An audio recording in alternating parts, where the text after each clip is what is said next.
Hello and welcome to the Living in Oneness and Spirituality in Action call with today's special guest, Karen Stuth. And we're really going to focus on evolving as a spiritual seeker and business owner. I'm Dee Meyer, and I'm here with my colleague and friend, Nanette Kennedy. We are the co-coordinators of Humanities Team Spirituality in Action program. Humanities Team has over 100,000 teammates in 150 countries. We would like to thank you, our donors, for your support of Spirituality in Action.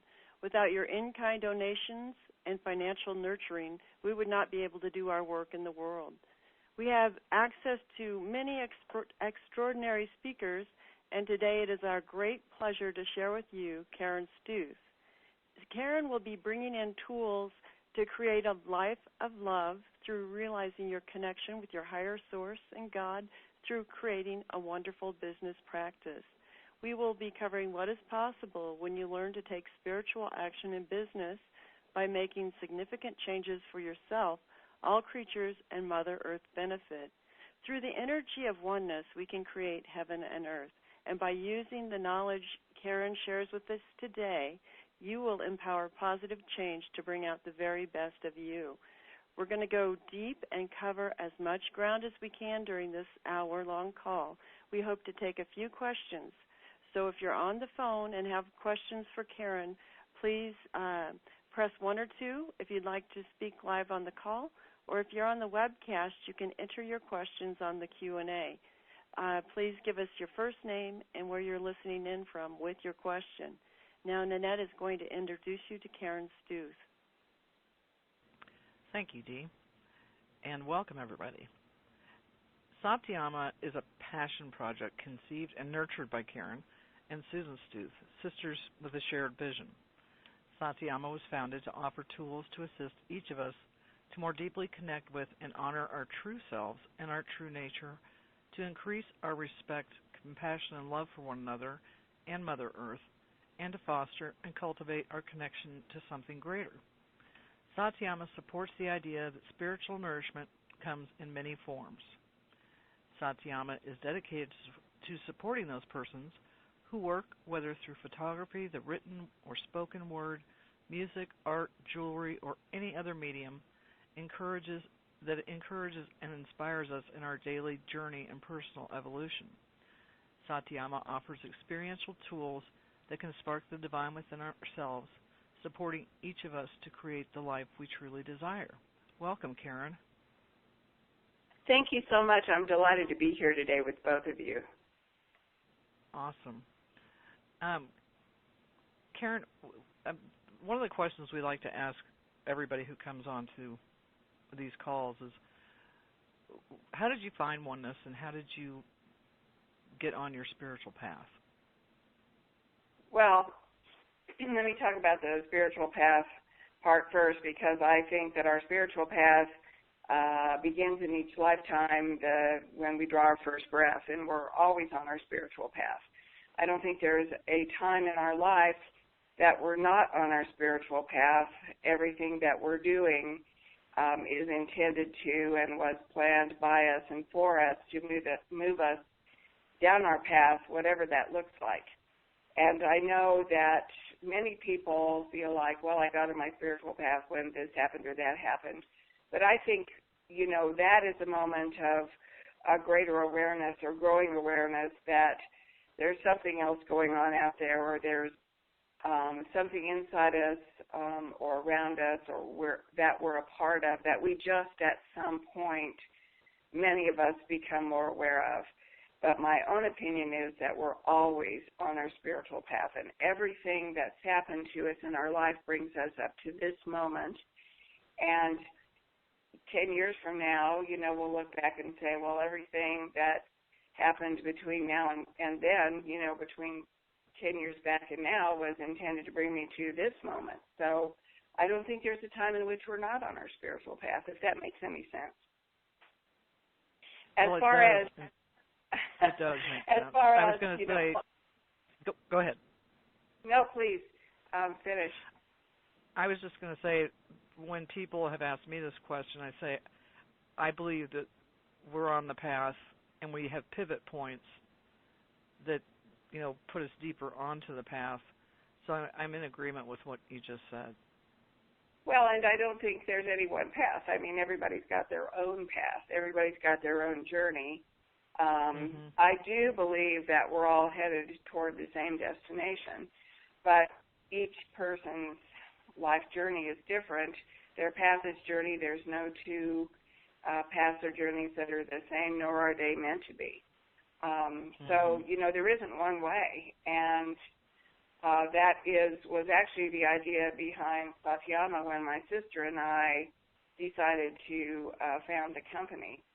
But you asked me what got me into oneness, and, you sensed that question to me before our conversation today, and, I've had a lot of time to think about, what got me into oneness, because there isn't a particular easy answer, but I would say that my sense of oneness really began to emerge and grow when I developed a regular meditation practice.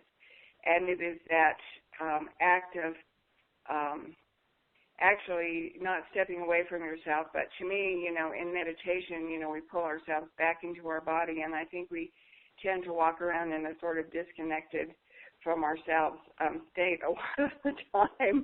So the thing that's great about meditation is getting into that still space where you can pull your energy back inside and you can feel, very much feel more than mentally understand that feeling that we do live in an ocean of energy, that we're just one part of that energy, but we're connected to all the rest of it. And I feel that very much during meditation, and starting with the feeling in meditation, it begins to grow then in other areas of your life, that you're out doing things, or you're with people, or you're in a place, perhaps you're alone in nature, or anything like that, and you find again that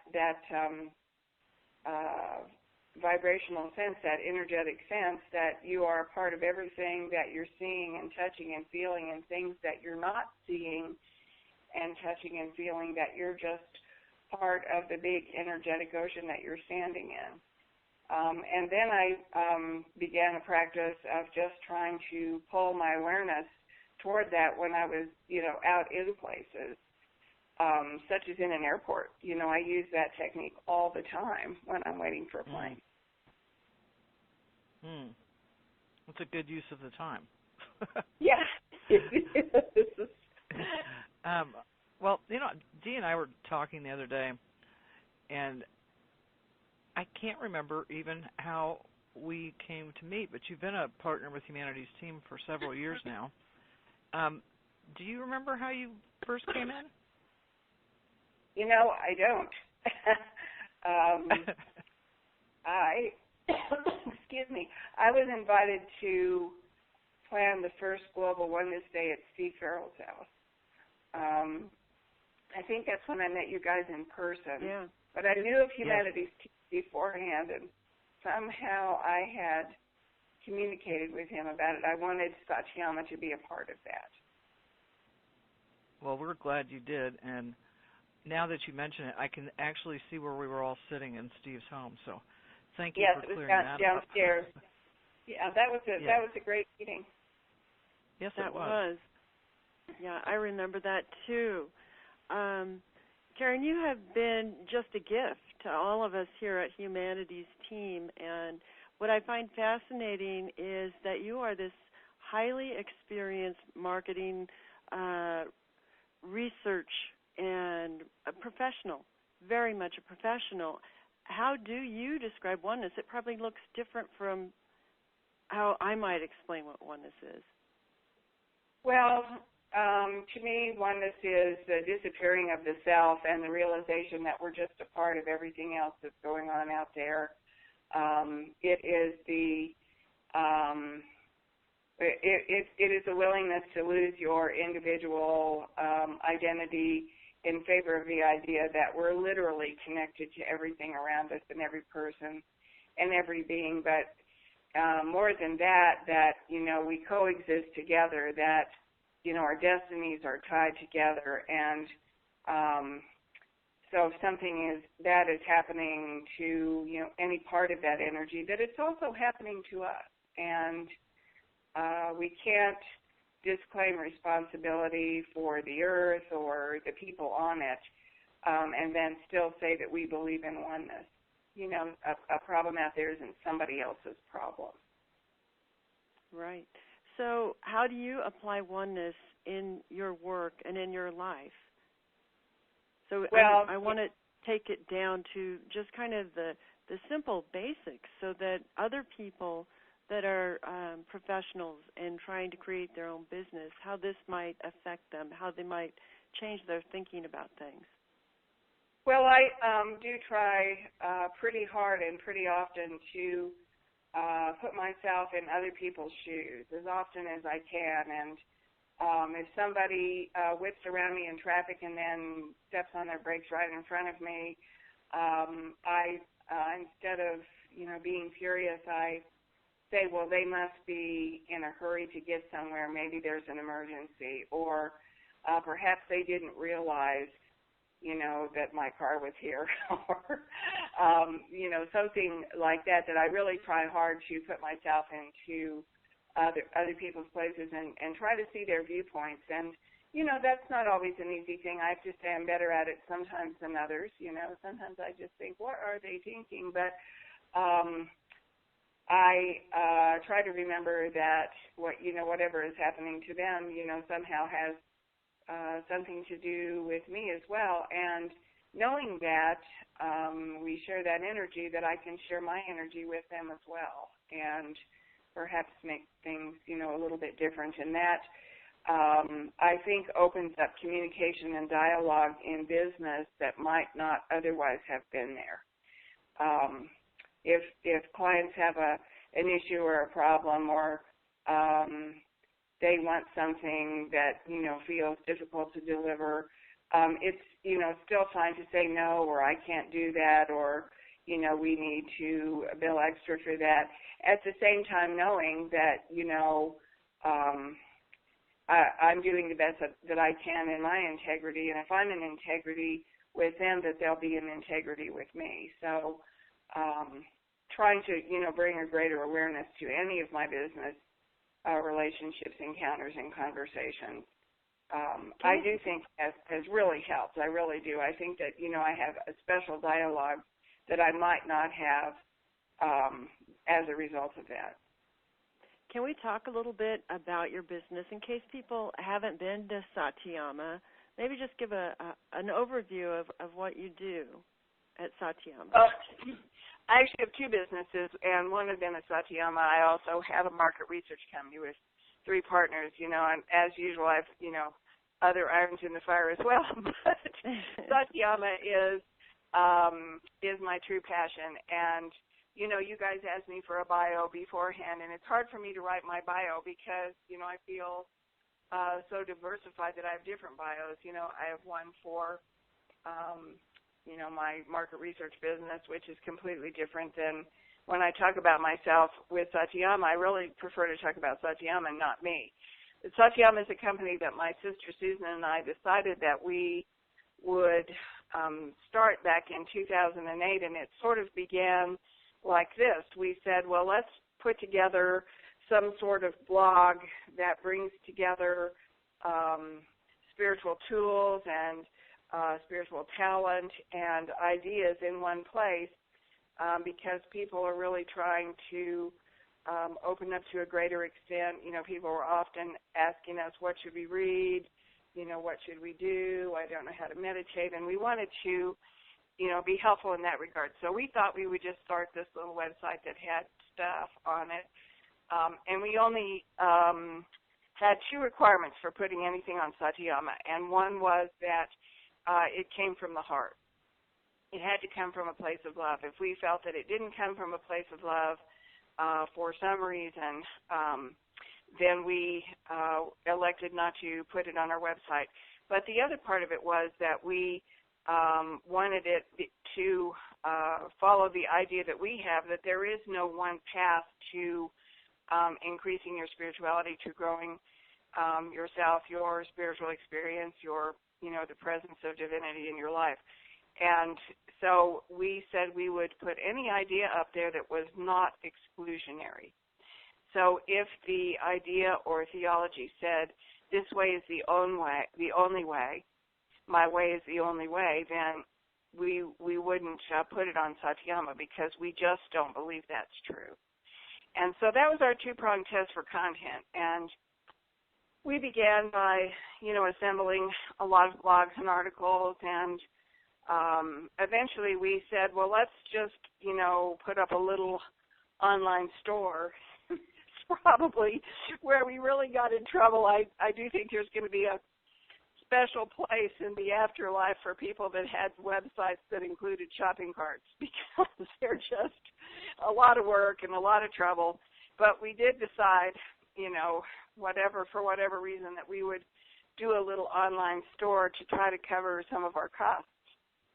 And so we did. We started asking people if they'd like to sell their books or CDs or MP3 downloads or jewelry or whatever through Satyama. And we wanted each one of those things that we offer to be a tool, to be an experiential tool that would spark the divine within you, whether it was a piece of jewelry that you're wearing or a piece of art that you look at every day that calls something up inside you, whether you're aware of it or not, or a piece of music or a book or whatever it was. If it was an experiential tool, then we would try to sell it at Satyama. And so that was our original plan, and we just were doing this as a side hobby, And so, we're just going along, and we had to change our website a couple times. We actually, our website was attacked, and somebody in Canada got a hold of it, and we had to completely pull it down. We lost everything, and we had to start over again. And that turned out to be a gift because we built ourselves to be stronger and better like the Bionic Man. And so at the end of that process, we did end up in a better place. And wow. Yeah, that was, and we had originally assembled about 100,000 people on our list, and we lost most of our list. And we've never fully gotten it back. But I figure that the people that are with us now are the ones that are supposed to be there. So it is okay. But I guess it was the following year in 2009. We actually didn't bring our site up live until May of 2009. And one of our Satyama friends offered to reach out to some people she knew in California and get some articles from them. One of them was a shaman who had studied in Africa, and she gave us some articles about her experiences, and we had those. And then one day she said, would you like to get some articles from Dr. Stephen Farmer? And, of course, we knew of his spirit animal work, and I said, well, of course, we would love that. I was thinking that will never happen. And the next thing I know, he called us and said, hey, I'd love to put an article on your site. And so we got an article from him, and then he gave us another. And that summer, he was actually at the International New Age Trade Show in Denver, and I had the chance to have lunch with him. And I was driving him back to the conference center, and I was parking the car, and I said, if there's ever anything that Hay House doesn't want to publish of yours, we'd love to talk to you about that. And I'm thinking as I'm saying these words, what are you, crazy? And so he said, well, okay, and I figured he didn't take it very seriously and probably knew that I was crazy. And so then we went back to the conference. And I got a call from him 6 weeks after that saying, when you said that, you might be interested in publishing something, what did you have in mind, or what do you think would work? And I was washing dishes and talking to him on the phone, and I said, literally the words fell out of my mouth. I said, well, I think you should do something for children. And again, I'm thinking, what, are you crazy? I have no idea, where that came from, but of course I do know exactly where it came from. And so we began a dialogue which resulted in Satyama Publishing Children's Spirit Animal Cards. And I think you guys have both, you have copies of those, right, I think? Yeah, they're beautiful. We do. Thank you. Well, we're very proud of those. We won the Coalition of Visionary Resources Product of the Year. The following year, we won the Mom's Choice Gold Medal. We have the Great Dads Recommends Award. We have the Creative Child Magazine 2011 Seal of Excellence, and we got the parent-tested, parent-approved Seal of Approval. So we were very honored and delighted. Yes, and they have sold very well, and, you know, it's not what I thought was going to happen. But that's the motto of Satyama, is it's not what I thought was going to happen. People ask me all the time if we have a business plan, and then I laugh hysterically because it wouldn't have mattered if we would have had a business plan. You know, Spirit always had other ideas for us. So we did children's spirit animal cards, and then the next year and the year after that, we also brought out 2 audiobooks for kids, Children's Spirit Animal Stories, Volume 1 and 2, and they also have a similar number of awards, some of them from the same place, and one of them won Children's CD of the Year, and the other one won Children's Audiobook from the Year, both from Creative Child Magazine. So we were very honored by that. And those have been also immensely popular, with some moms telling me that they actually intentionally hid or destroyed the CD because they could not listen to it for the 400th time. So,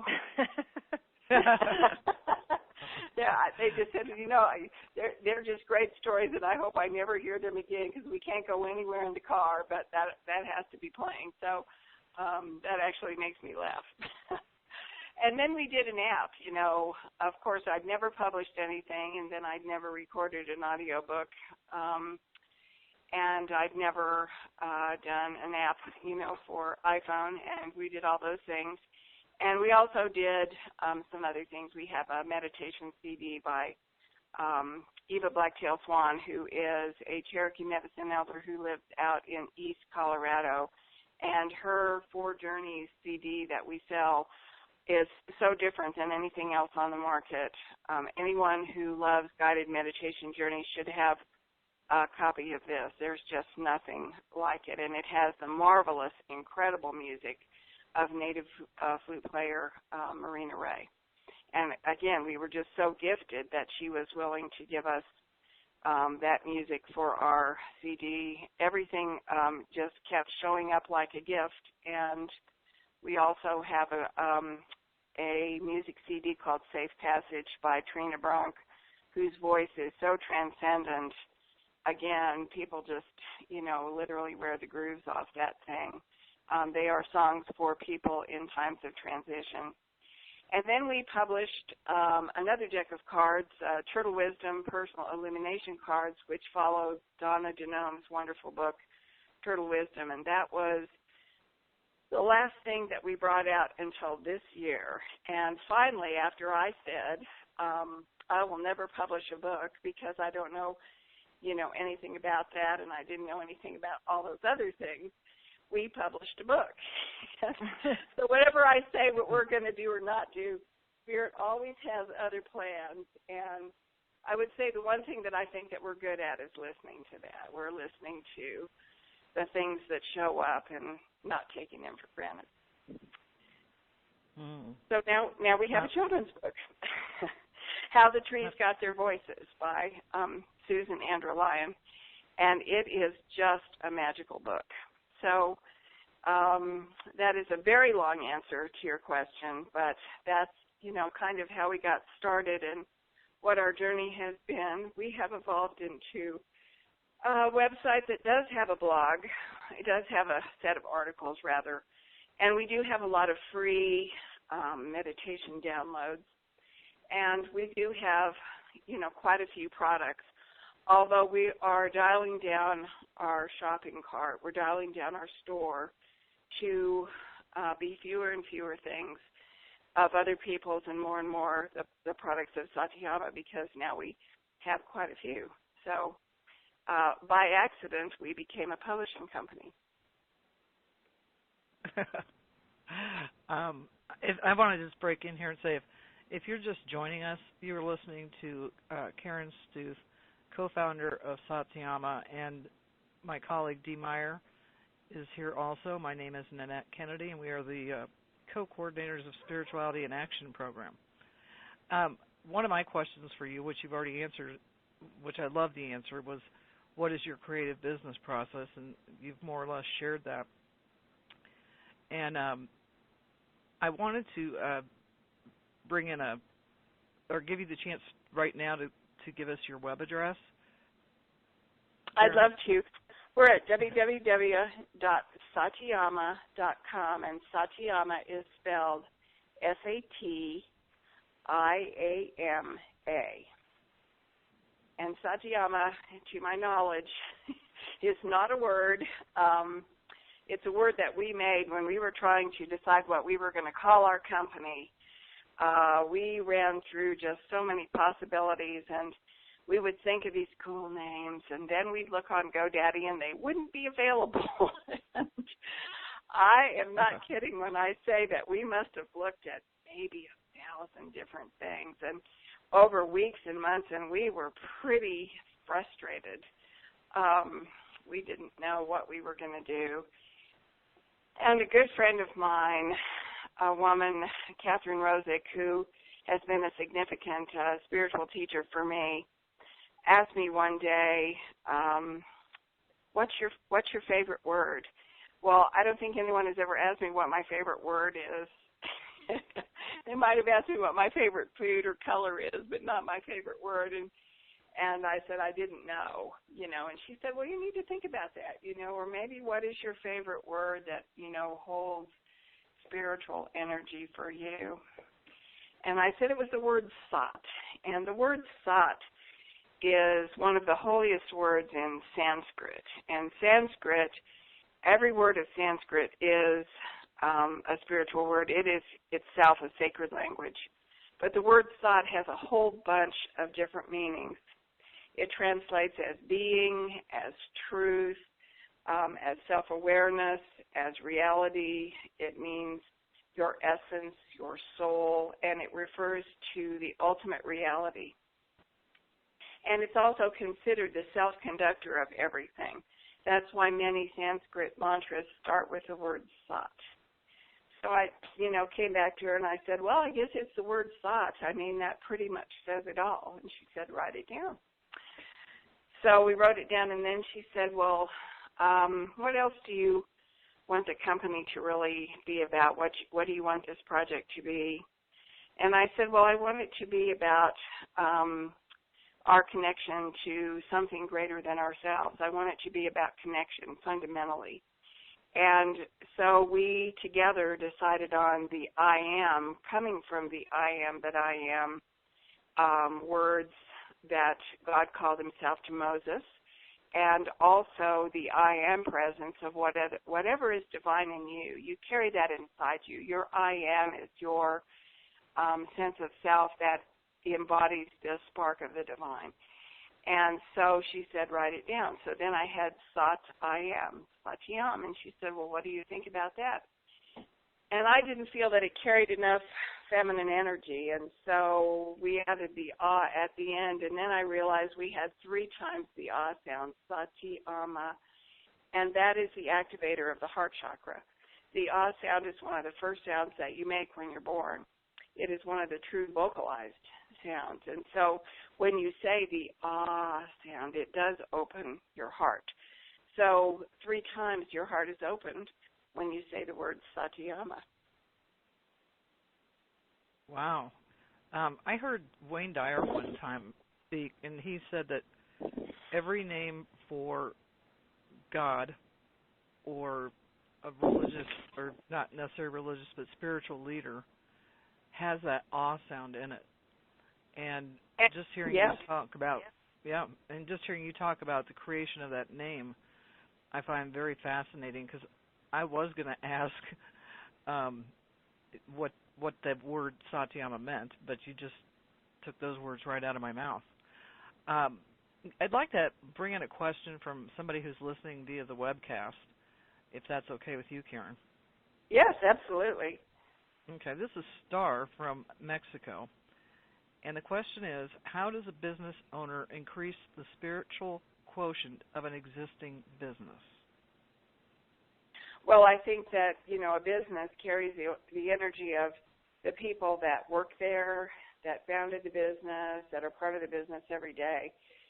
Increasing your own spiritual quotient would necessarily increase the spirituality of your company. But as well, I think it's also the choice of products and markets. It is the way in which you communicate, and it's your intention that you set every day when you sit down to work that business. If you're coming from a place of love, then your company is as well.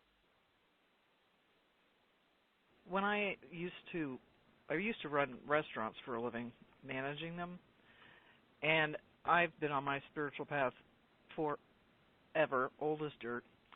And when I was working in this restaurant a few years ago, I used to put up a quote on the special board every day. And we would line up all the servers to make sure their aprons were clean and everybody had their pens and were ready to go. And then we saved enough time where we would go around this circle of 20 servers and say, well, what does that quote mean to you? And it was really an amazing thing, because when we would go around that circle, people would come up with the most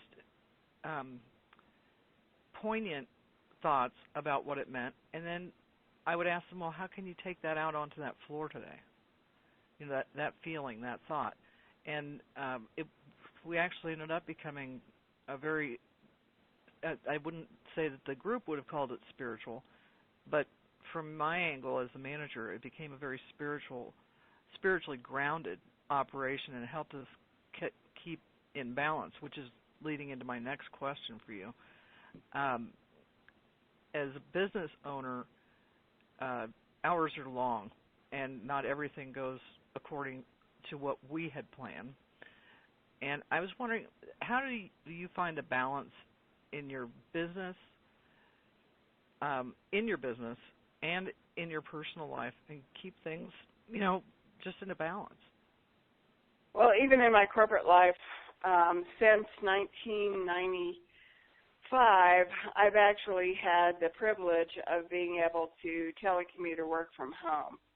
And it's always been, especially, as a market research professional, I've generally worked for companies that were far away, and I was often the only person in my company in the state that I lived in. So I think that working at home helps a great deal to stay in balance, because, if I'm having a rough patch or whatever, I can I can go and sit in my meditation chair for a minute, or I can, pick up one of my cats. But if I was working in an office, I have to say I would probably have a harder time with that. I do, have 3 or 4 things that I'm constantly doing. I'm doing Satyama. I'm working in market research. I'm part of the National Sock It To Him campaign that collects socks for the homeless. And then I'm usually doing, 5 or 6 other things. And the way that I manage that, manage to balance those things in addition to my personal life, is never focusing for a real long time on one thing. And so I tend to work like a clock. So I'll work for a little while on one thing, and then I'll go over and work on this, and then I'll go and I'll do, a little on this, and then I'll go back to the first thing. But I generally don't get to the end of the day and say I never touched this, because, every day I touch each thing a little bit. And that could just be the way my brain works, too. Because I know a lot of people that, don't work like that. They just do one thing all day. But that doesn't work for me. And I do have 3 computers in my office, and, I have one for Satyama, and I have one for personal stuff, and I have one for my market research business. And, you know, I just literally turn my chair. I'm over here, and then I'm over here, and then I'm over here. And I find that really helps. And I do take a little bit of time every day to, you know, step outside. I'll take my shoes off. I'll walk in the yard. I'll try to get rounded again. It's amazing how quickly you can, you know, sort of get out of your body in the middle of your business day. And the best way to stay in balance for me is to remember to breathe. And that sounds so simplistic, but if you can just take a minute to put your hand on your diaphragm and another one on your chest and remember to breathe yourself back into your body, a lot of things that were frustrating you 10 minutes before tend to seem far less important. And, you know, solutions appear too, if I can just, you know, get reconnected. Mm-hmm. And Dee and I could have used that advice earlier in this day. We had a little situation earlier, which is now long past and over, but there's a great story out there about Louise Hay. I wish I could find that story. Maybe somebody listening knows it, but she had a mantra that she said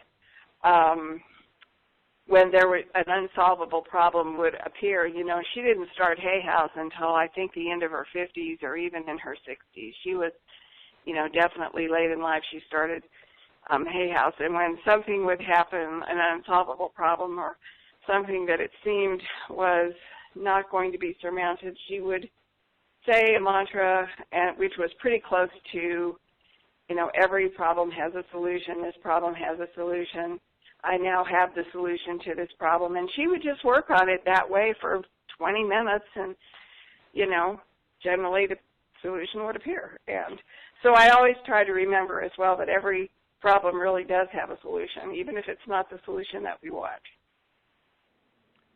You know, Karen, you have just inspired me so much in all that you're doing and all the different programs that you're involved with, and the fact that you do stay centered and you do keep your business just flowing beautifully in all areas. You are a huge inspiration to me, and I'm wondering what inspires you most in your life and in your business. What inspires me the most? I just think, you know, what inspires me more than anything is the opportunity to produce something wonderful that touches other people's lives.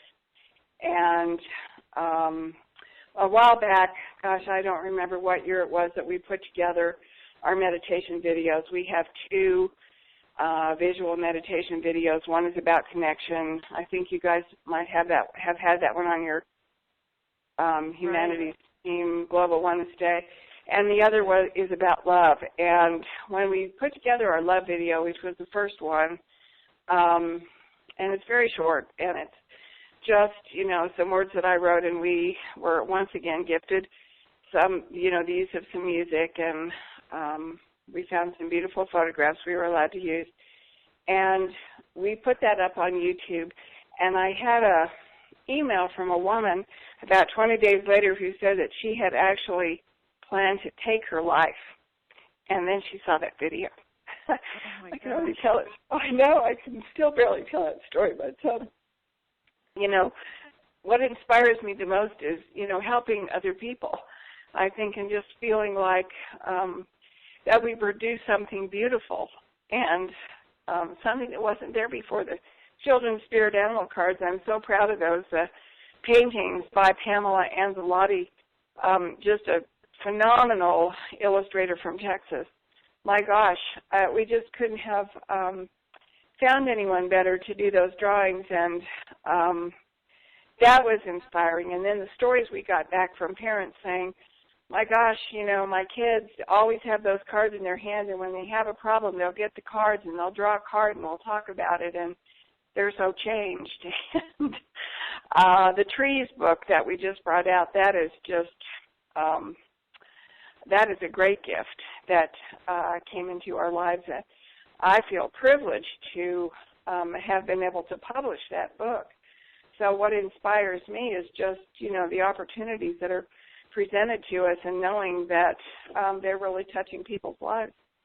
I don't know how anyone could not be inspired by that. Yeah. To be in service that you truly are is phenomenal. And I've got another question for you. Do you have any advice you would offer to the other spiritual business owners? Well, I would rather speak to all business owners, I think, because I don't think you have to be running a business that you would define as spiritual to feel like your work is important.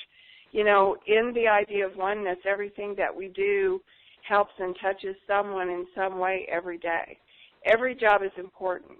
Every business is important. So, whether you're developing a spiritual business, running a spiritual business, or something else, that you're a nurse, or you're, waiting tables, or just literally anything you do, it's important. And that work can be inspiring too. The way to make any work inspiring, the way to grow any business, in my opinion, it's just my opinion, is to be grateful for it every day. If you don't feel grateful for the work that you're doing, you're not in gratitude, then it's going to feel meaningless to you, and then it will be meaningless to other people. We've got questions coming in. We have one from Joe, and he asks, how can we get spirituality in our governments? And Joe is from Arkansas. Thank you, Joe, for the question. Well, that's certainly a timely question post November 4th. And, well, I think that, asking our leaders, first I think that, being grateful for our leaders, even if we don't agree with them, and understanding that whoever is holding office, they're exactly where they're supposed to be, whether we agree with it or not, that there's a bigger plan out there. I wasn't, for myself, super happy with the outcome of the most recent elections, but I do believe that, I'm not the general manager of the universe. And, even though I think so at times, that's a job that I'm trying to resign from every day. But, I think it's important to remember that there is a bigger plan at work. But I do, send prayers, to the people that are running our government and ask them, at the heart level, at the soul level, to please make the best decisions for us and our country and our planet that they can possibly make.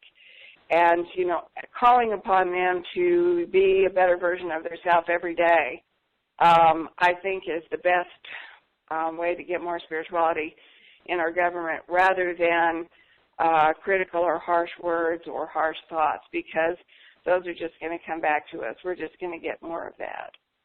So believing there's a plan, I do believe there's a plan.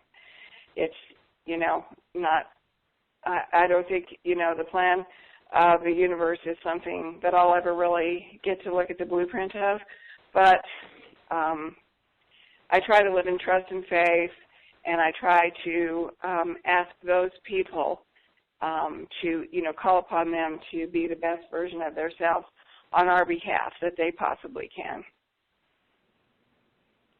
Great. I think we have one hand up on the phone right now. Let me see if I can multitask here. Let's see. Okay. Maribel? Do you have a question, Maribel? No. Maribel, Okay. do you have a question? No, she said she doesn't. I think she just accidentally pressed a button. All right. Anyway, you were talking a little bit about this when you were telling some stories a few minutes ago. And first I'm going to ask you this question about synchronicity and how it works in your life. And do you have any synchronistic stories that you want to share with us? Oh my gosh, I would just have to try to pick one. Synchronicity is always happening all the time to everyone, especially if we pay attention to it. It's constantly, I find all the time that if I'm needing something, a tool or a source for something, it's not unusual at all for someone to call me on the phone, and then in the course of our conversation they'll say, I just found a new supplier for this. And, of course, that was the thing that I was needing. That was the answer to the question that I, needed a solution to. And that happens just constantly, all the time. The book, How the Trees Got Their Voices, kind of showed up in that way that, we had a lot of letters and requests for us to bring forward a children's book.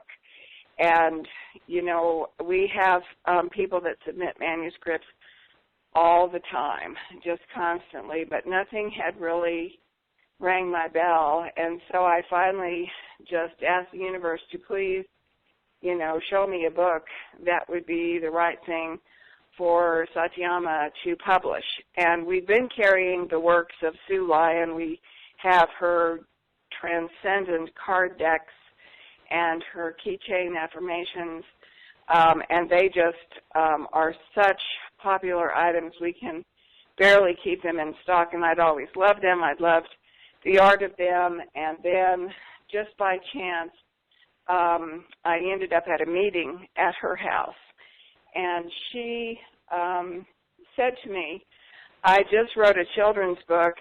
Would you like to see it? I thought, it's just not possible. I just asked that question this morning. And I said, sure, So she made cups of tea for us, and we sat down, and she read the book to me, and I cried. It was exactly what we were looking for. It's a book about connection. It's a book for children to understand how we are part of the entire fabric of Mother Earth.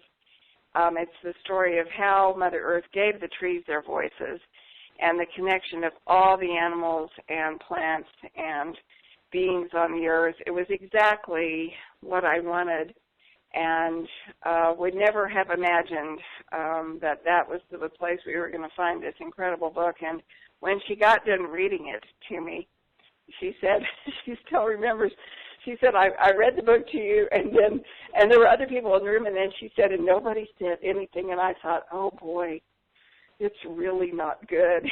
And then I turned to her, and I just turned to her and said, we're going to publish that book, and I'll send you a contract tomorrow. Those were my next words. So, again, these words tend to fall out of my mouth, too, when I'm least expecting them, like, I think you should put something out for children, to Stephen Farmer. So, but I think that's, one of the most remarkable synchronous events that has probably occurred for me in the past couple of years. It just was incredible. I just asked out loud that morning, if there's a book out there that we're supposed to publish, please show it to me. So he did. Wow. Okay, and over to you, Dee. Okay, great. So you do have a special for our listeners if they are interested in purchasing How the Trees Got Their Voices. They get a 20% discount, I believe. Isn't that right? That's right. You just go into our website, and on the home page is a list of product categories. So you'd certainly choose, children, and then you'd go into the children's books. And I think in our shopping cart in our shopping store, we have 10 or 11 full pages of children's titles. And so they're in alphabetical order. You'll have to go through. I think that How the Trees Got Their Voices on the second page of children's books. And just check out. When you check out, use the code trees 20, the word trees all in caps, followed immediately by 20. It's all one word. Trees all in caps 20, and you'll get 20% off. So the book is normally $16.99. I think that brings it down to $13.49 or something close to that. Oh, that is wonderful. So we have a question coming in from Sandy in Longmont, and she's asking about what do you advise for people just starting out? I want to create meditations and recordings.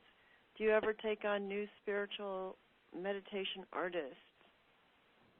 Absolutely, we do all the time. We're happy to listen to recordings that people send us of guided meditations especially.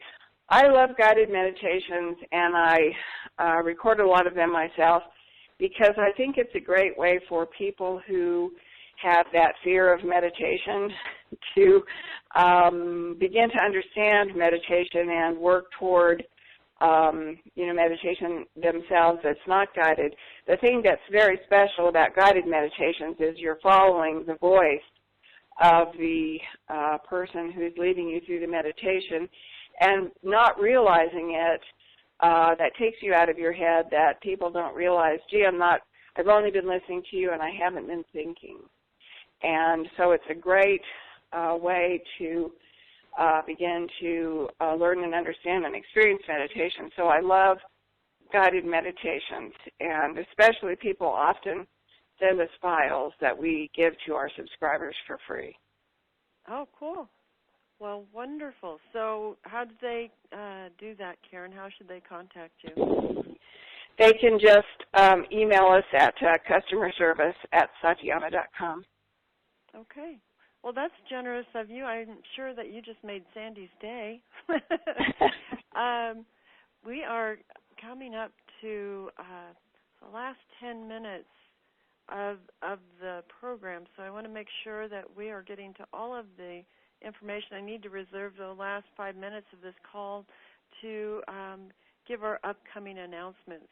So, Karen, is there anything that you want to share with us? I want to make sure we give you the fullness of this interview, and you can bring to us anything that you've got coming up. Well, I did want to mention that we've started this morning on our Facebook page, on the Satyama Facebook page, and please go over to our Facebook page and follow us. Thanks to the change in the Facebook algorithm, we don't get as many of our posts shown. Facebook changed their algorithm so that not all of your Facebook friends see your posts. And so, we ask people to please, make a point of visiting our Facebook page. But we've just started today a 21 Days of Gratitude exercise, and I've posted something that I'm grateful for, and we'd love every day for everyone to come in and post what they're most grateful for on that day, and let's do that for 21 days. It's amazing how your perspective can really shift. Absolutely, absolutely. I'd love to have people joining us in our big gratitude exercise. We do that every year. Well, we will be over there shortly after the call, placing our gratitude for having you with us today. Other things that people should be aware of is the amazing, beautiful, complimentary meditations they can find on your Satyama website. So would you tell them just a little more about what is available, where they can find it? We have a meditation community, a free Satyama meditation community that people can sign up for, and then they will receive our newsletters, and often in the newsletters we will put out a link to a new guided meditation. And so we take them down occasionally, and then we put them back up so that we're always rotating them. I think people that have been in our meditation community for a couple years have 30-plus meditations in their own file that they've downloaded from us, so that depending on what you need for the day, you can pick out a meditation to listen to that creates the energy or sets the space that you're looking for. To sign up for the Satyama meditation community, just go to our homepage on our website and follow the links over there. But people can download our meditations without joining our community by just going into our online store clicking on communities, and you'll see all the current free meditation downloads that are there. Karen, this hour went by so fast. I can't tell you how grateful we are to have had you with us today. So thank you. And Nanette, do you want to share our upcoming announcements? Yes, and I want to thank you too, Karen. It's a delight. I just want to add one of the things I truly love about you is your sense of humor, because I think that's really important. I really Thank you so much. You're welcome. Thanks for having me. We'll have you back again. Oh, we'll have you back again. Great. We just have a few announcements here. Wednesday, November 12th is our Power of Prayer call with Dr. Reverend Michelle Savaco at 11 a.m. Pacific time. And we will be sending out information about the calls that I'm mentioning. Also, we have on Thursday, November 13th, a call with Nassim Haramein, our special guest during a Oneness in 12 Spheres of Life call focusing on science. And Barbara Marks Hubbard, Barbara Field, Anna Marie Petiers, and Steve Farrell, the Worldwide Coordinating Director for Humanities Team, will be all in on that discussion. So it's next Thursday the 13th at 11:30 a.m. Pacific or Los Angeles time. And then on Wednesday, November 19th, we will have a call with Irvin Laszlo beginning at 8:30 a.m. Los Angeles time. And we're going to be focusing on his new book and launch of a new group that we're forming here at Humanities Team called the Community Circle. And then finally, there will be a call with our founder, Neil Donald Walsh, focused on conversations with God in a nutshell on Wednesday, November 26th. He'll be talking about the favorite material from the 9 Conversations with God books and Neil's newest book, You've Got Me All Wrong. Once again, Conversations with God in a Nutshell is Wednesday the 26th. And this is the 5th in a series of calls. And one last thing I just want to mention is earlier before this call, we had a call with Celeste Iacoboni, and she was going over her new book, How Do You Pray? It was a wonderful call with Steve Behrman, Mirabai Starr, Michael Gieb, and it was very, very inspiring to hear these different points of view on the power of prayer. So we have links up on the Worldwide Facebook page where you can go listen to that if you didn't listen to it before. Also, Humanities Team, we just want to remind everybody, is almost completely volunteer and relies on your free will offerings to create our programming, which is primarily focused on helping awakening the world to oneness. And then the last thing I want to just say is I want to thank everybody who has put these calls together that does background work with Humanities Team, including Carrie Beach and Todd and Julene, and there's so many I can't start to list them. And thanks to my partner Dee, and I just want to let everybody know how grateful we are that you were here today, and we will keep you posted for our next call, and we want you to have a great rest of the day. Thank you so much, everyone. Bye-bye. Goodbye.